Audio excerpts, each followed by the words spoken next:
Hi friends, இன்றைக்கி நாம் யூஸ்ஃபுல்லான டிப்ஸ் நிறைய பார்க்கலாம். கிச்சன் வேலைகளை ரொம்ப எளிமையாக முடிக்கிறதுக்கு நிறைய யூஸ்ஃபுல்லான டிப்ஸ் பார்க்கலாம். கூடவே சேர்த்து டெய்லி லைஃப்பில் நமக்கு தேவைப்படுற ரொம்ப யூஸ்ஃபுல்லாக இருக்கக்கூடிய நிறைய கிச்சன் டிப்ஸும் பார்க்கலாம்.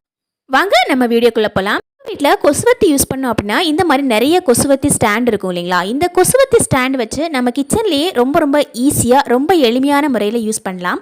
இதை எப்படி யூஸ் பண்ணுறது அப்படின்னு பார்க்கலாம். இதுக்காக இந்த மாதிரி டபுள் செட் டேப் ஒன்று எடுத்துக்கோங்க. இது பார்த்தீங்கன்னா ரெண்டு சைடுமே ஒட்டிக்கும். இதை இந்த மாதிரி கொஞ்சமாக கட் பண்ணி எடுத்துக்கோங்க. கிச்சனில் பார்த்தீங்கன்னா இந்த மாதிரி சிங்கில் ஸ்டாண்ட் இருக்காது. இதனால் என்ன ஆகும் அப்படின்னா நம்ம பாத்திரம் கழுவிட்டு வைக்கும்போது அந்த ஸ்பாஞ்ச் வந்து எப்போவுமே ஈரமாகவே இருக்கும். ஸோ நம்ம இதை வந்து ரொம்ப யூஸ்ஃபுல்லாக இருக்கும். நமக்கு இந்த மாதிரி ஒட்டி வச்சுக்கிட்டு நம்ம பாத்திரம் கழுவிட்டு அந்த ஸ்பாஞ்சை வந்து இதுக்கு மேலேயே வச்சுக்கலாம்.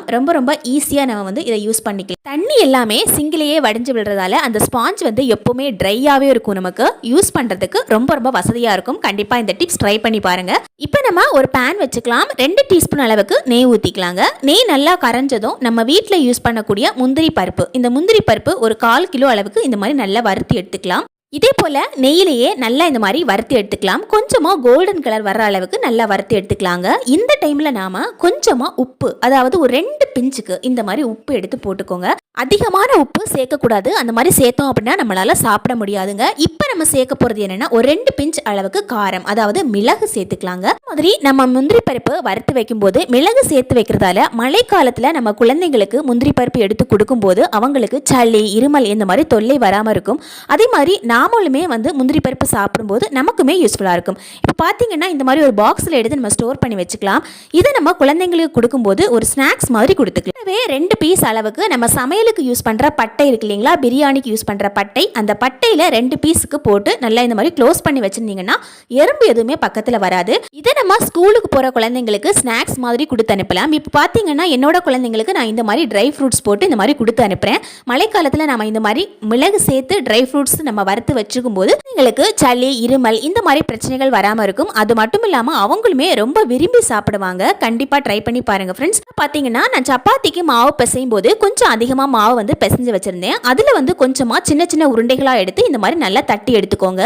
கொஞ்சம் மெலிசாவே நாம் இதை தட்டி எடுக்கிறது ரொம்ப நல்லதுங்க. நம்ம தடிமனாக தட்டி எடுத்தோம் அப்படின்னா நமக்கு சாப்பிட்றதுக்கு நல்லா இருக்காது. அதனால் தட்டும் போதே இந்த மாதிரி நல்ல மெலிசா இந்த மாதிரி தட்டி எடுத்துக்கோங்க. சப்பாத்திக்கு நம்ம செய்கிற அதே மாவு தான். இப்போ அடுத்ததாக பார்த்தீங்கன்னா மாதிரி ஒரு குக்கர் எடுத்துக்கோங்க. அந்த குக்கரில் இந்த மாதிரி நம்ம தட்டி எடுத்தோம் இல்லைங்களா, அதை வந்து இந்த மாதிரி பரத்தி எடுத்து வச்சுக்கோங்க.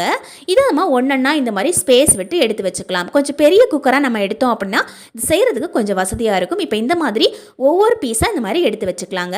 இப்போ நான் வந்து ஸ்டவ் ஆன் பண்ணி இந்த குக்கரை வந்து அதில் எடுத்து வச்சுட்டேன். இப்போ லைட்டாக வந்து சூடு ஆக ஆரம்பிக்குது. இந்த சூடு ஆகிற டைமில் இதை வந்து திருப்பி வச்சுக்கோங்க. ஒவ்வொன்றா இந்த மாதிரி திருப்பி போட்டுக்கலாங்க. இந்த மாதிரி நம்ம திருப்பி போடும்போது என்ன ஆகும் அப்படின்னா அந்த சப்பாத்தியில் இருக்கிற ஈரத்தன்மை எல்லாமே முழுசாக நமக்கு போய் கிடைச்சிடும். சீக்கிரமாக வேகும். நமக்கு வந்து மீடியம் ஃப்ளேமில் வச்சுக்கிட்டு நல்லா இந்த மாதிரி திருப்பி விட்டுக்கிட்டே இருந்தோம் அப்படின்னா சீக்கிரம் வெந்து கிடைக்கும், தீயாது நமக்கு. இப்போ நம்ம மெலிசா தட்டி போட்டுருக்கோம்ல, அதனால் நம்ம ஒட்டவும் செய்யாது நமக்கு. அதே மாதிரி உங்கள் குக்கர் வந்து ஒட்டுற தன்மை இருக்குது அப்படின்னா லைட்டாக எண்ணெய் அப்ளை பண்ணிக்கோங்க. நான் வந்து எண்ணெய் எதுவுமே அப்ளை பண்ணலை. இப்போ வந்து இந்த மாதிரி நல்லா திருப்பி விட்டுக்கிட்டோம் அப்படின்னா நமக்கு சீக்கிரமாக வெந்து கிடைச்சிடும். நம்ம பார்த்தீங்கன்னா சமோசா செய்யும்போது இல்லை ஸ்நாக்ஸ் செய்யும்போது இந்த மாதிரி ஷீட்ஸ் எல்லாம் நமக்கு தேவைப்படும். இந்த ஷீட்ஸ் எல்லாம் நம்ம என்ன பண்ணுவோம் அப்படின்னா மாவு பசைஞ்சிட்டு தனித்தனியாக நம்ம தோசைக்கல்ல போட்டு சூடு பண்ணி எடுத்துப்போம் இல்லைங்களா? அந்த மாதிரி சூடு பண்ணி நம்ம எடுக்கும்போது அதிகமான டைம் வந்து நமக்கு வேஸ்ட் ஆகும். ஸோ நம்ம இந்த மாதிரி குக்கர் யூஸ் பண்ணி இந்த மாதிரி லேயர்ஸ் எல்லாம் நம்ம வேக வச்சு எடுத்துக்கலாம். நமக்கு டைம் ரொம்ப சேவ் ஆகுங்க. அதே மாதிரி கேஸுமே நம்ம நிறைய சேவ் பண்ணிக்கலாம். இப்போ வந்து பார்த்தீங்கன்னா எல்லாமே வெந்து கிடச்சிச்சு. இதை வந்து இந்த மாதிரி மெலிசா கட் பண்ணி எடுத்துக்கோங்க. சிம்பிளாக நம்ம இந்த மாதிரி சீட்ஸ் ப்ரிப்பேர் பண்ணி நம்ம என்ன ஸ்நாக்ஸ் வேணாலும் பண்ணலாம். நான் வந்து இந்த சீட்ஸ் எல்லாம் ப்ரிப்பேர் பண்ணிட்டு இந்த மாதிரி நல்ல மெலிசா கட் பண்ணி எடுத்துருக்கிறேன். எல்லாத்தையுமே நான் வந்து இந்த மாதிரி கட் பண்ணி எடுத்துருக்கிறேன். பாருங்க எவ்வளவு கிடைச்சிருக்குது அப்படின்னு. ரொம்ப சிம்பிளாக 5 நிமிஷத்தில் எல்லாமே வெந்து கிடச்சிச்சு. அதே டைமில் நம்ம கட் பண்ணி எடுத்துட்டோம். இதே நம்ம தோசைக்கல் யூஸ் பண்ணோம் அப்படின்னா ஒரு 15 நிமிஷத்துக்கு மேலே நமக்கு செலவாகி இருக்கும். இப்போ நம்ம ஒரு கடாய் எடுத்துக்கலாங்க. கடாயில் கொஞ்சமாக எண்ணெய் ஊற்றிட்டு ஒரே ஒரு வெங்காயம் இந்த மாதிரி கட் பண்ணி போட்டுட்டு நல்லா இந்த மாதிரி வதக்கி எடுத்துக்கலாங்க.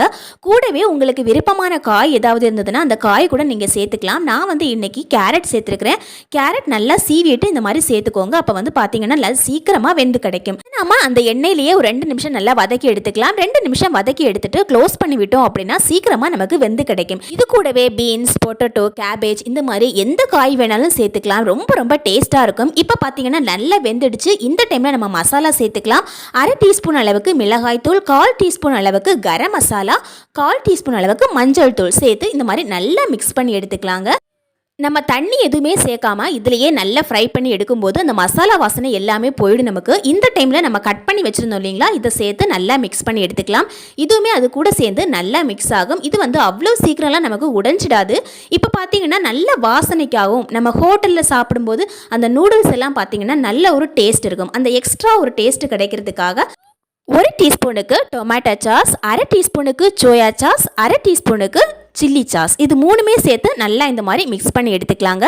உங்ககிட்ட டொமேட்டோ சாஸ் மட்டுமே இருந்தால் அது கூட மட்டுமே நீங்கள் போட்டுக்கலாம். இப்போ எல்லாத்தையும் நல்லா மிக்ஸ் பண்ணி விட்டுட்டு ஒரு 2 நிமிஷம் இந்த மாதிரி க்ளோஸ் பண்ணி விட்டுக்கோங்க. குழந்தைங்க நூடுல்ஸ்னு கேட்கும்போது நாம் வந்து ரொம்ப ஈஸியாக அதை வந்து செஞ்சு கொடுக்கலாம். இதுக்காக நம்ம பிழிஞ்சு கஷ்டப்படணும் அப்படிங்கிற அவசியம் இல்லை. ஜஸ்ட்டு நம்மக்கிட்ட பழைய சப்பாத்தி இருந்ததுன்னா அதை கூட நாம் இந்த மாதிரி கட் பண்ணி போட்டு நூடுல்ஸ் மாதிரி ப்ரிப்பேர் பண்ணி கொடுக்கலாம். ரொம்ப ரொம்ப ஈஸியான மெத்தடில் இந்த மாதிரி செஞ்சு எடுக்கலாங்க.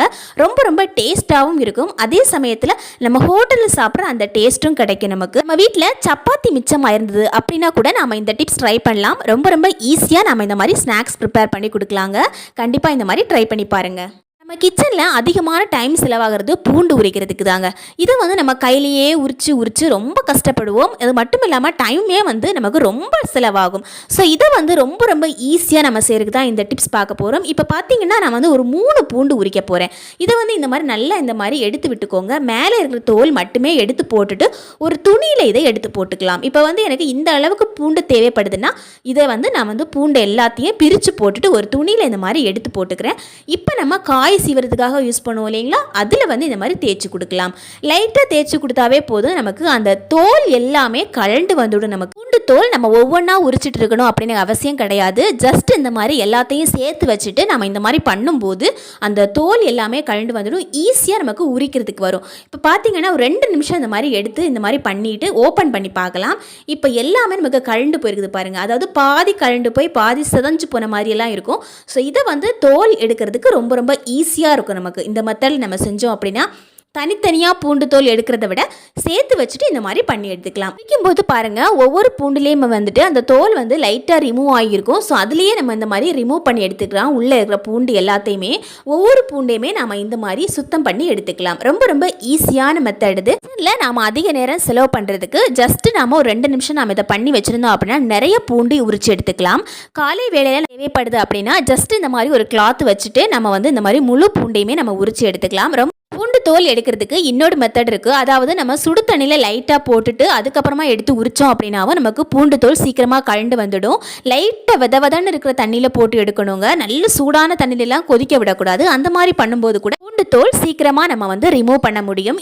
அடுத்ததாக பார்த்தீங்கன்னா நாம் இந்த மாதிரி குக்கரில் பருப்பு போட்டு வச்சுருக்கிறேன். தேவையான அளவுக்கு மிளகாய் தக்காளி எல்லாமே போட்டு வச்சாச்சு. இதை நம்ம அப்படியே விசில் போட்டு எடுத்து தாளிச்சிடலாம் இல்லைங்களா. இதை மூடி வச்சு விசில் வைக்க போகிறோம். இந்த மாதிரி மூடி வச்சு விசில் வைக்கிறதுக்கு முன்னாடி ஒரே ஒரு சின்ன விஷயம் பண்ணால் போதுங்க.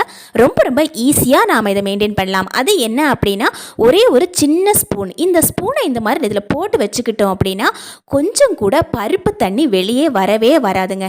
இப்போ பார்த்தீங்கன்னா தெரியும், அந்த குக்கரில் 3/4 அளவுக்கு தான் அந்த தண்ணியே வந்திருக்குது. அதாவது ஒரே ஒரு டைம் நான் நல்லா கொதிக்க விட்டேன். அதனால் அந்த கலர் வந்து மேலே வரைக்கும் வந்திருக்குது பாருங்கள். இது நல்லா வெந்ததுக்கப்புறம் மறுபடியும் பாருங்கள் இதே அளவுக்கு இப்படியே இருக்கும். 2 விசில் வைக்க போகிறேன். 2 விசிலையுமே நீங்கள் செக் பண்ணி பார்க்கலாம். கொஞ்சம் கூட அந்த பருப்பு தண்ணியோ அந்த பருப்பு கலர் கூட வெளியே வரவே வராது. சம்டைம்ஸ் பார்த்தீங்கன்னா நம்ம ஒரு பிடி அளவுக்கு தான் பருப்பு வேக வைப்போம். ஆனால் நமக்கு கழுவுற வேலையே ரொம்ப அதிகமாக இருக்கும். ஏன் அப்படின்னா அந்த மூடி ஃபுல்லாக இருக்கும். நமக்கு மூடியில் எல்லாமே ஒட்டிக்கிட்டதால் நம்ம கழுவுறதுக்கு ரொம்ப கஷ்டப்படுவோம். ஆனால் இது வந்து ஒரே ஒரு சின்ன ஸ்பூன் மட்டுமே நீங்கள் கழுவி எடுத்தால் போதுங்க. முழுசாக அந்த குக்கரே வந்து ரொம்ப க்ளீனாக இருக்கும். நமக்கு நாம் எந்த அளவுக்கு கொதிக்க வச்சோமோ அதே அளவுக்கு குக்கர் வந்துட்டு அப்படியே இருக்கும். ஆனால் பருப்பு வந்துட்டு நல்லா வெந்து போயும் இருக்கும். இப்போ நம்ம ஓப்பன் பண்ணி பார்க்கலாம்.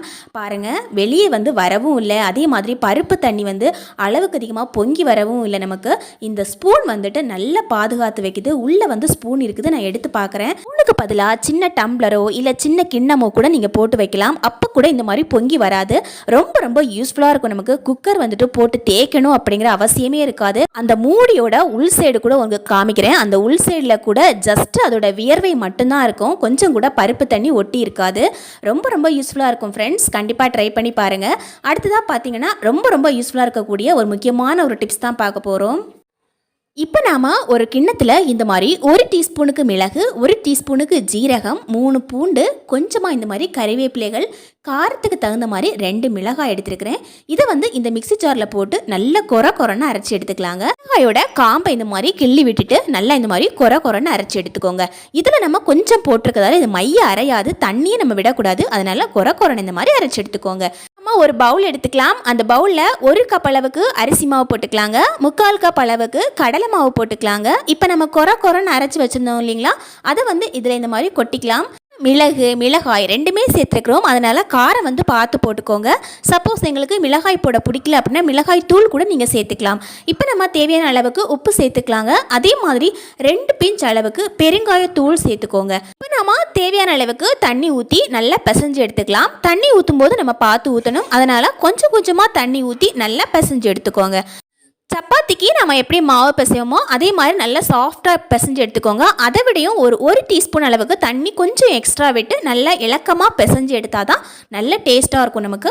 இப்போ நம்ம இந்த மாதிரி நல்லா பிசைஞ்சு எடுத்துட்டோம். பிசைஞ்சு எடுத்துகிட்டு நம்ம கையில் நல்லா ப்ரெஸ் பண்ணி பார்க்கும்போது நல்லா சாஃப்டாக இருக்கணும். மாவு ரொம்ப டைட்டாக இருந்தது அப்படின்னா நல்ல திக்காக இருக்கும். நமக்கு கொஞ்சம் சாஃப்டாக இருந்தால் தான் நம்ம சாப்பிடும் போதும் நல்ல டேஸ்டியாக இருக்கும். இப்போ பார்த்தீங்கன்னா இந்த மாதிரி ஒரு கொட்டாங்குச்சி எடுத்துக்கோங்க. இந்த கொட்டாங்குச்சியில் ஒரே ஒரு ஓட்டை இந்த மாதிரி போட்டுக்கோங்க. நம்ம பிசைஞ்சு வச்ச மாவை எடுத்து வச்சுக்கலாங்க. பார்க்குறதுக்கே ரொம்ப சாஃப்டாக இருக்குது மாவு. இப்போ நம்ம உள்ளே எடுத்து வச்சுக்கலாம். உள்ளே எடுத்து வச்சுட்டு ஒரு ஸ்பூன் ஏதாவது வச்சு இந்த மாதிரி வச்சுக்கோங்க. ஜஸ்ட்டு நாம் இந்த ஸ்பூன் வச்சு இந்த மாதிரி பண்ணும்போதே ரொம்ப ஈஸியாக அது வெளியே வந்துடும். மாவே நமக்கு ரொம்ப சாஃப்டாக இருக்கிறதான ரொம்ப கஷ்டப்படணும் அப்படிங்கிற அவசியம் கிடையாது. ஜஸ்ட் இந்த மாதிரி கட் பண்ணி கூட எடுத்துக்கலாம். சப்போஸ் உங்களுக்கு கட் பண்ணுறதுக்கு பிடிக்கல அப்படின்னா நீங்கள் கை வச்சு கூட இந்த மாதிரி எடுத்துக்கலாம். இது பார்த்தீங்கன்னா ஜஸ்ட்டு நாம் இந்த ஸ்பூன் வச்சு தள்ளினாவே தானாகவே அதுவே கீழே விழுந்துடும். பாருங்கள், நம்ம கை வச்சு தள்ளணும் அப்படிங்கிற அவசியமும் கிடையாது, நம்ம கை வச்சு தான் அதை எடுக்கணும் அப்படிங்கிற அவசியமும் கிடையாது. இது செய்யும்போது எப்படி கம்ஃபர்டபுளாக இருக்கோ அதை பொறுத்து நீங்கள் எப்படி வேணால் செஞ்சு எடுத்துக்கலாம். ஜஸ்ட் இந்த ஓட்டை மட்டும் போட்டு இந்த மாதிரி தள்ளி விட்டாவே போதுங்க. ரொம்ப அழகாக இருக்கும் நமக்கு. அதே மாதிரி சாப்பிட்றதுக்குமே செம்ம டேஸ்டியாக நல்ல கிறிஸ்பியாக இருக்கும் நமக்கு. நார்மலாக நீங்கள் குழாயில் பண்ணும்போது என்ன ஆகும் அப்படின்னா சைடில் வெடிப்பாக வராது, நல்ல நைஸாக வரும் நமக்கு. ஆனால் இதில் பண்ணும்போது என்ன ஆகும் அப்படின்னா அந்த ஓட்டை வழியாக தள்ளும்போது சைடில் கொஞ்சம் வெடிப்பாக வரும். இதனால் நமக்கு சீக்கிரமாக வேகும். நமக்கு எண்ணெய் அதிகமாக குடிக்காது. அதே மாதிரி நல்ல கிறிஸ்பியாக இருக்கும் சாப்பிட்றதுக்கு. இன்னொரு மெத்தட்லேயும் பண்ணலாம். கையில் இந்த மாதிரி ஒரு சின்ன உருண்டை எடுத்து இந்த மாதிரி உருட்டினீங்க அப்படின்னா நல்ல நைஸாக வரும். இதை இந்த மாதிரி சர்க்கிள் ஷேப்பில் கூட கொடுத்துக்கலாம். இதுவுமே நல்லாயிருக்கும் சாப்பிட்றதுக்கு. இந்த ஷேப்லேயே நீங்கள் ஃப்ரை பண்ணி எடுத்துக்கலாம். எண்ணெய் நல்லா காஞ்சிடுச்சு. இந்த டைமில் நம்ம செஞ்சு வச்சுக்கிறது இதில் போட்டுக்கலாங்க. இதை இந்த மொத்தமாக போட்டதால இது ஒட்டிக்கும் அப்படிங்கிற பிரச்சனை வராது. இந்த மாதிரி நம்ம போட்டு எடுத்தாவே நமக்கு ரொம்ப சூப்பராக பிரிஞ்சு தனித்தனியாகவே வெந்து கிடைக்கும். நமக்கு நம்ம ஒரு கரண்டியோ அல்லது ஒரு ஸ்பூனோ வச்சு இந்த மாதிரி நல்லா தள்ளி விட்டுக்கிட்டீங்க அப்படின்னா தனித்தனியாக அது வேகிறதுக்கு ரொம்ப வசதியாக இருக்கும். ரொம்ப கிறிஸ்பியாக இருக்கும் சாப்பிட்றது. அதே மாதிரி பார்த்தீங்கன்னா நாம் இதை கொட்டாங்குச்சியில் செய்கிறதால என்ன ஆகும் அப்படின்னா சைடில் பார்க்குறதுக்கே நல்ல டிஃப்ரெண்ட்டான ஷேப்பில் இருக்கும். நமக்கு நம்ம குழாயில் தள்ளும்போது கூட இந்த அளவுக்கு அந்த ஷேப்பு கிடைக்காது நமக்கு.